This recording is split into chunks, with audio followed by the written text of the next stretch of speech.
Chapter 3 The Audience.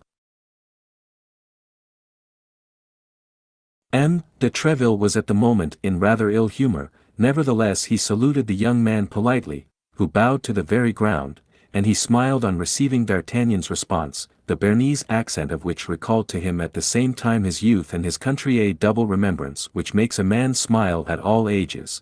But stepping toward the antechamber and making a sign to D'Artagnan with his hand, as if to ask his permission to finish with others before he began with him, he called 3 times, with a louder voice at each time, so that he ran through the intervening tones between the imperative accent and the angry accent.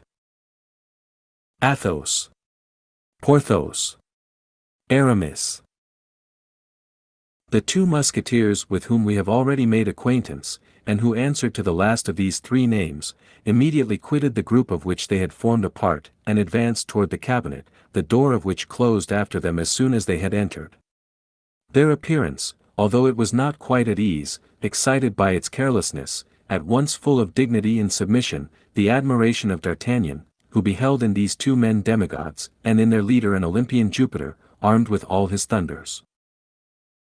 When the 2 musketeers had entered, when the door was closed behind them, when the buzzing murmur of the antechamber, to which the summons which had been made had doubtless furnished fresh food, had recommenced, when M. de Tréville had 3 or 4 times paced in silence, and with a frowning brow, the whole length of his cabinet, passing each time before Porthos and Aramis, who were as upright and silent as if on parade, he stopped all at once full in front of them, and covering them from head to foot with an angry look. "Do you know what the king said to me?" cried he, "and that no longer ago than yesterday evening? Do you know, gentlemen?" "No," replied the 2 musketeers, after a moment's silence. "No, sir, we do not."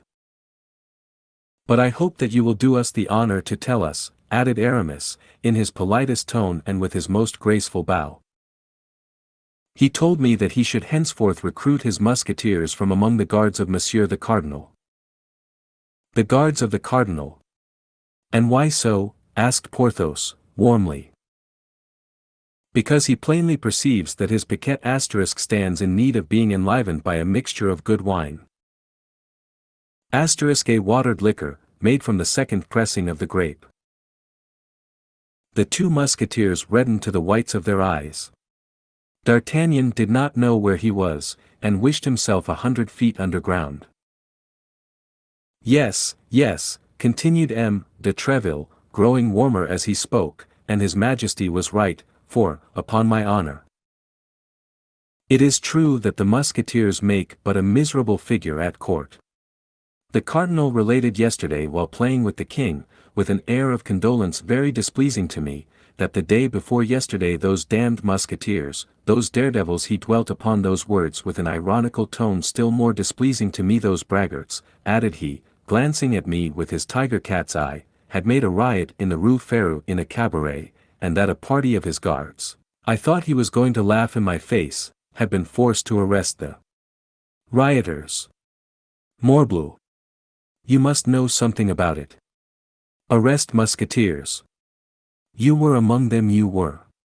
Don't deny it, you were recognized, and the cardinal named you. But it's all my fault, yes, it's all my fault, because it is myself who selects my men.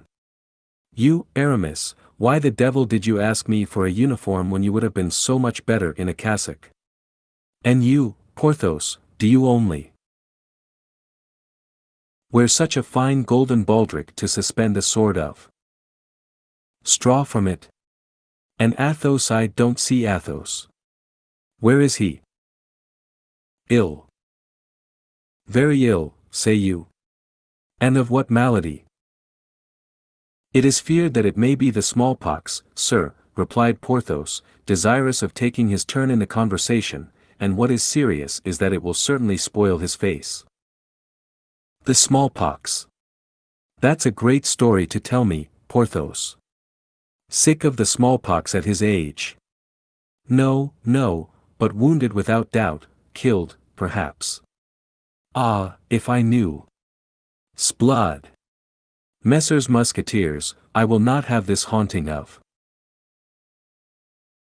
bad places, this quarreling in the streets, this swordplay at the crossways, and above all, I will not have occasion given for the cardinal's guards, who are brave, quiet, skillful men who never put themselves in a position to be arrested, and who, besides, never allow themselves to be arrested, to laugh at you. I am sure of it, they would prefer dying on the spot to being arrested or taking back a step. To save yourselves, to scamper away, to flee, that is good for the king's musketeers. Porthos and Aramis trembled with rage. They could willingly have strangled M. de Tréville, if, at the bottom of all this, they had not felt it was the great love he bore them which made him speak thus.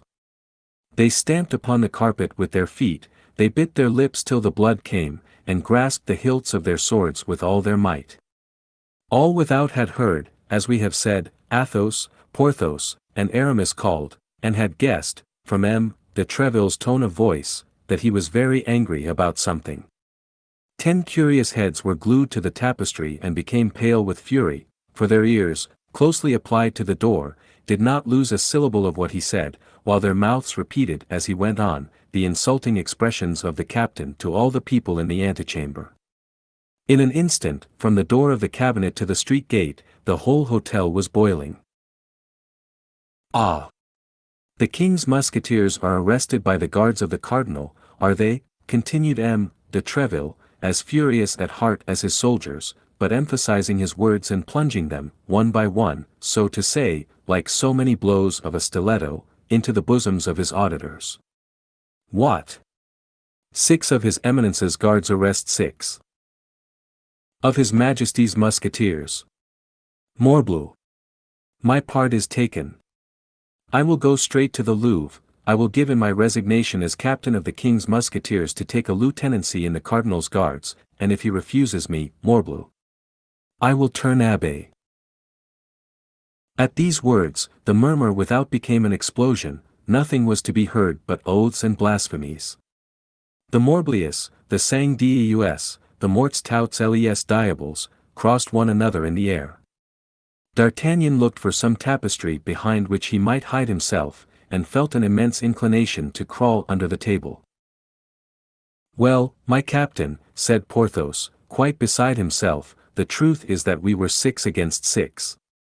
But we were not captured by fair means, and before we had time to draw our swords, 2 of our party were dead, and Athos, grievously wounded, was very little better. For you know Athos.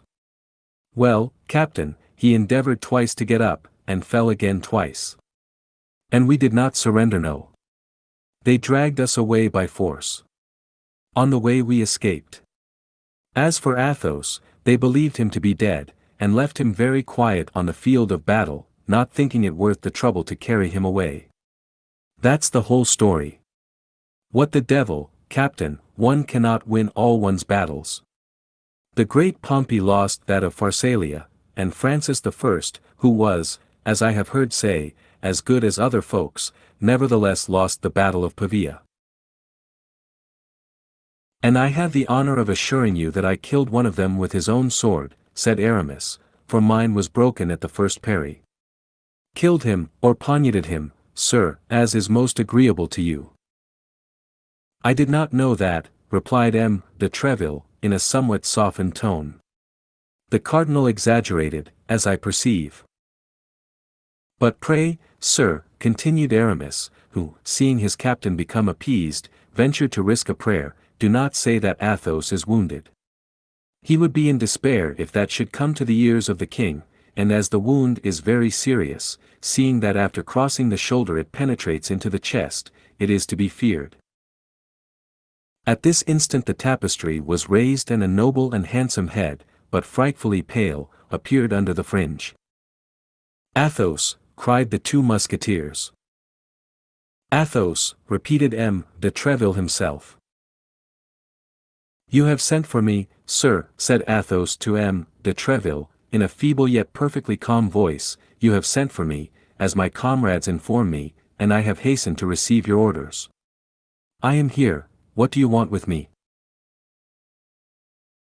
And at these words, the musketeer, in irreproachable costume, belted as usual, with a tolerably firm step, entered the cabinet. M. de Tréville, moved to the bottom of his heart by this proof of courage, sprang toward him. "I was about to say to these gentlemen," added he, "that I forbid my musketeers to expose their lives needlessly, for brave men are very dear to the king, and the king knows that his musketeers are the bravest on the earth. Your hand, Athos."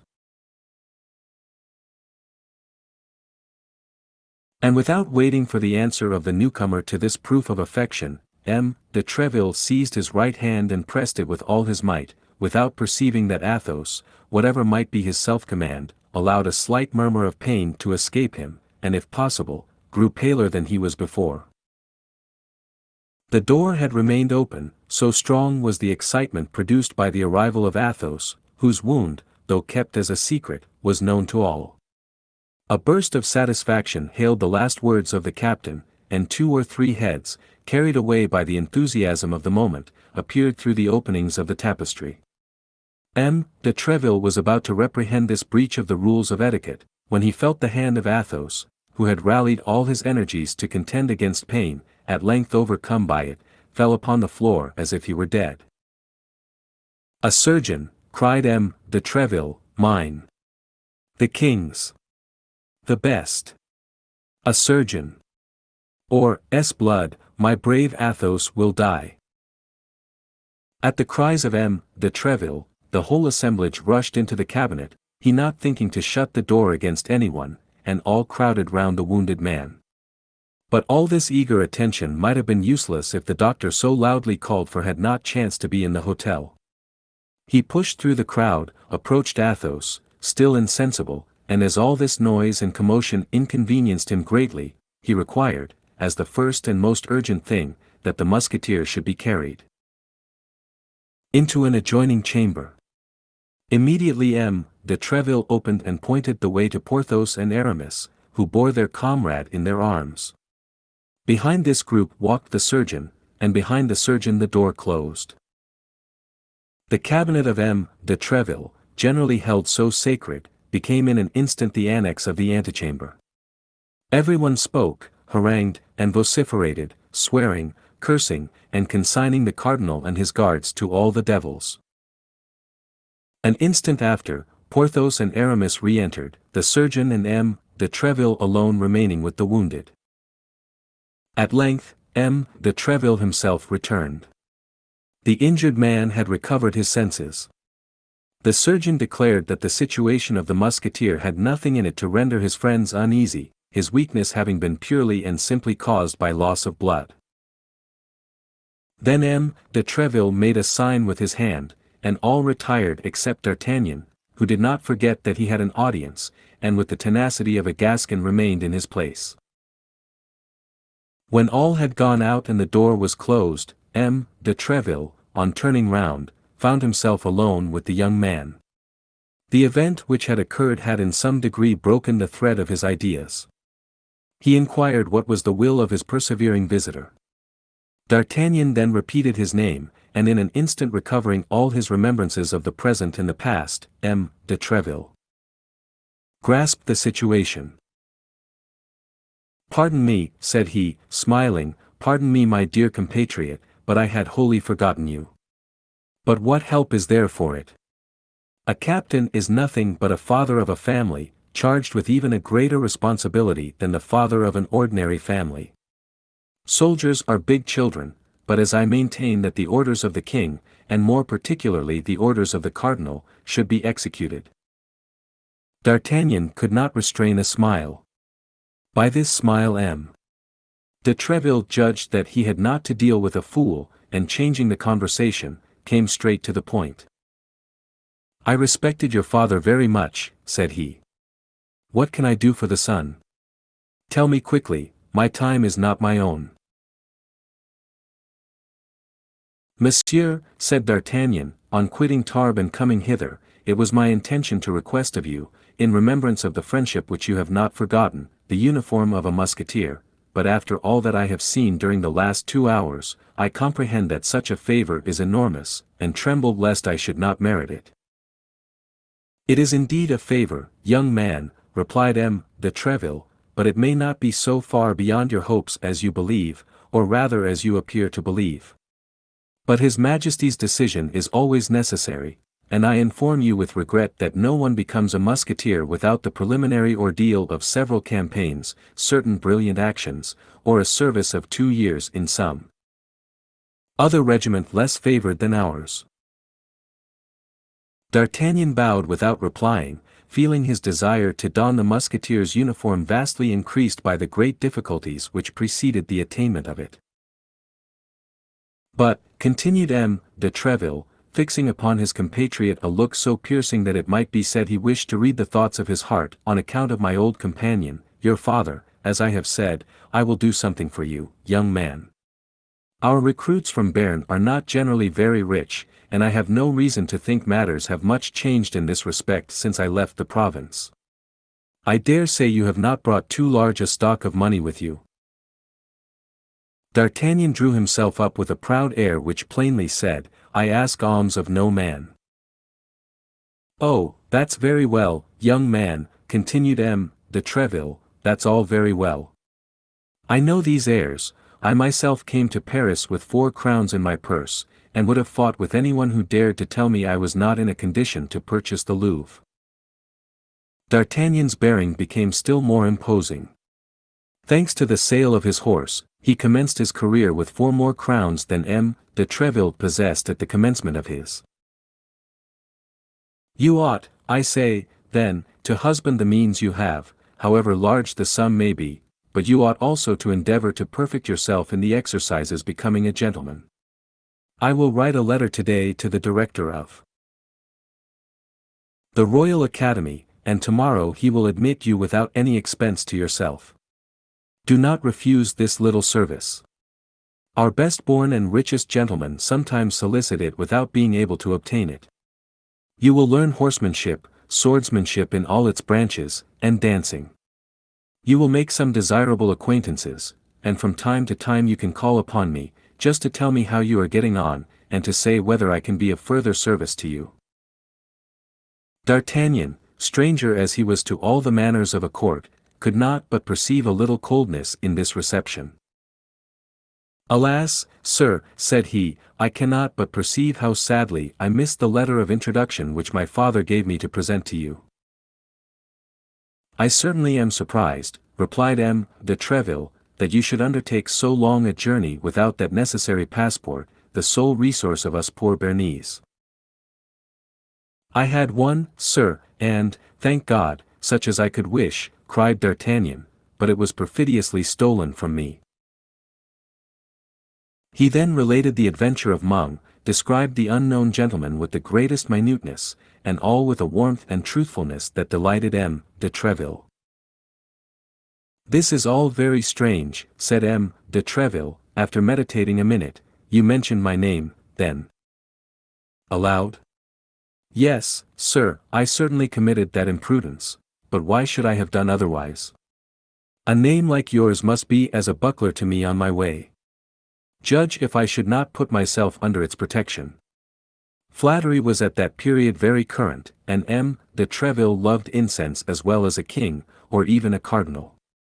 He could not refrain from a smile of visible satisfaction, but this smile soon disappeared, and returning to the adventure of Mung, tell me, continued he, had not this gentleman a slight scar on his cheek? Yes, such a one as would be made by the grazing of a ball. Was he not a fine-looking man? Yes. Of lofty stature? Yes. Of complexion and brown hair?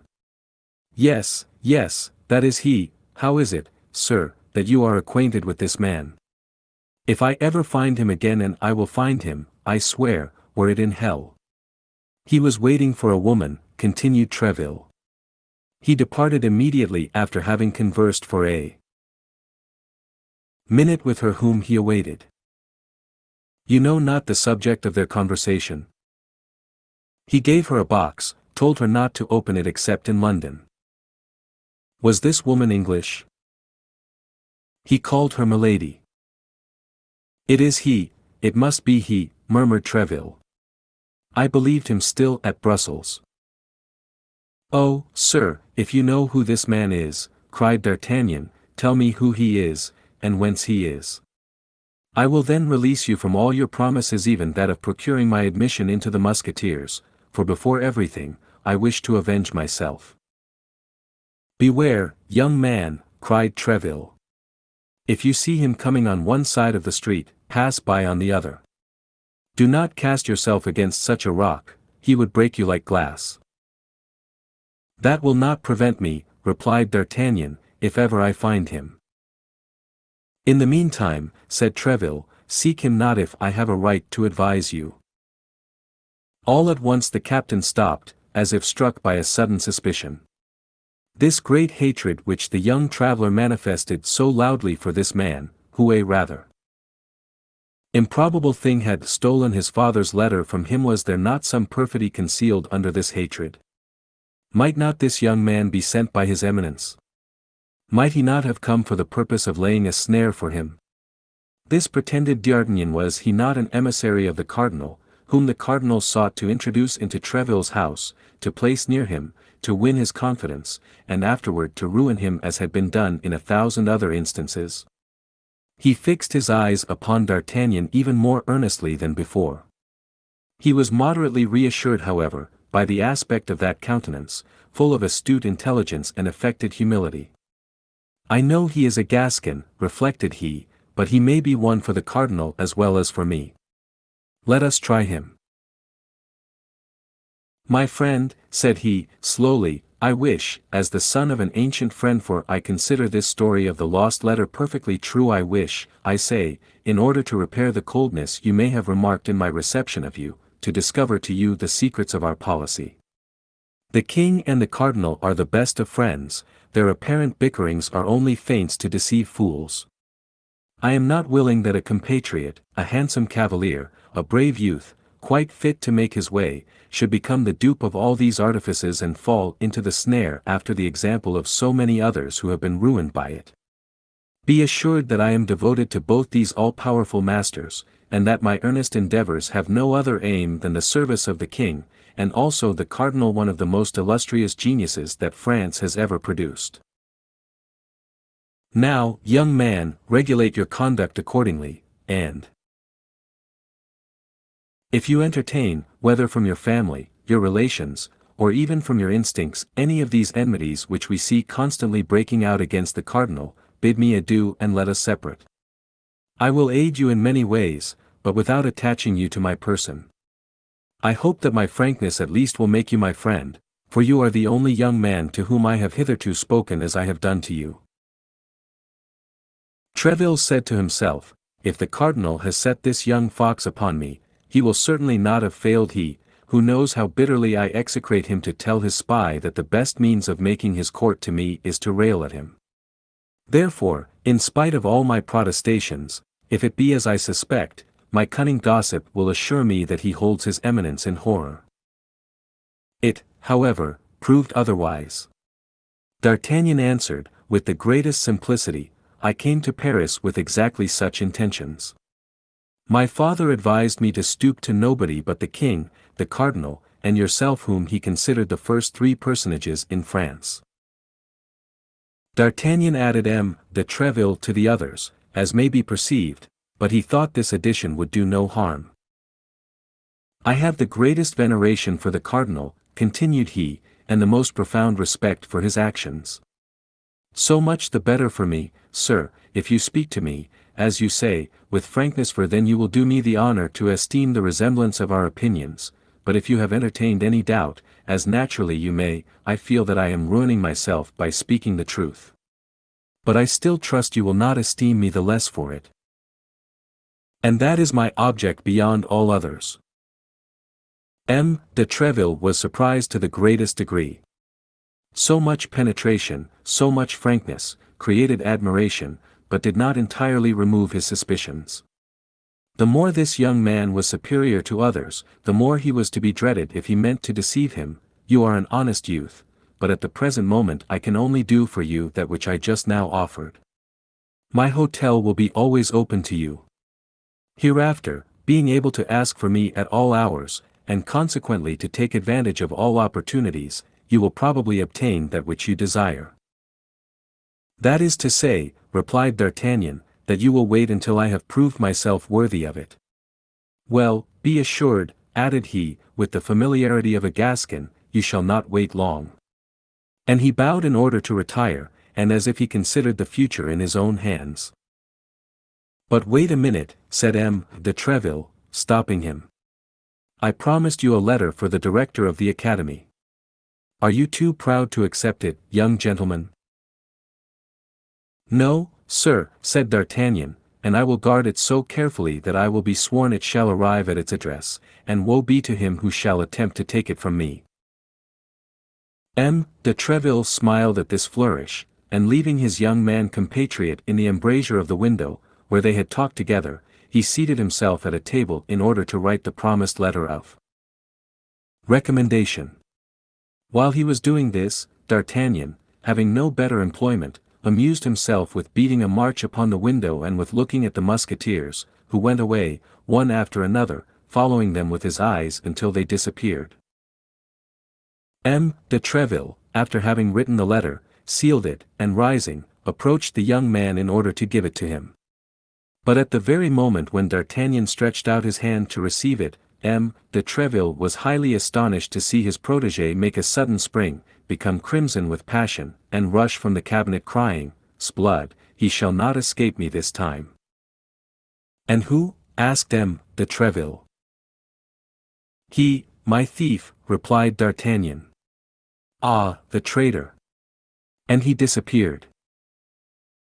"The devil take the madman," murmured M. de Tréville, "unless," added he, "this is a cunning mode of escaping, seeing that he had failed in his purpose." Thank you for watching. We are dedicated to curating literature into some of the best read-along audiobooks anywhere. Please support the channel by clicking like and subscribe. As our supporters grow, we will be able to improve the quality of our publications, add better voices, and make more great books available to our viewers. If you have any requests, feel free to message us anytime. ultimateaudiobooks.com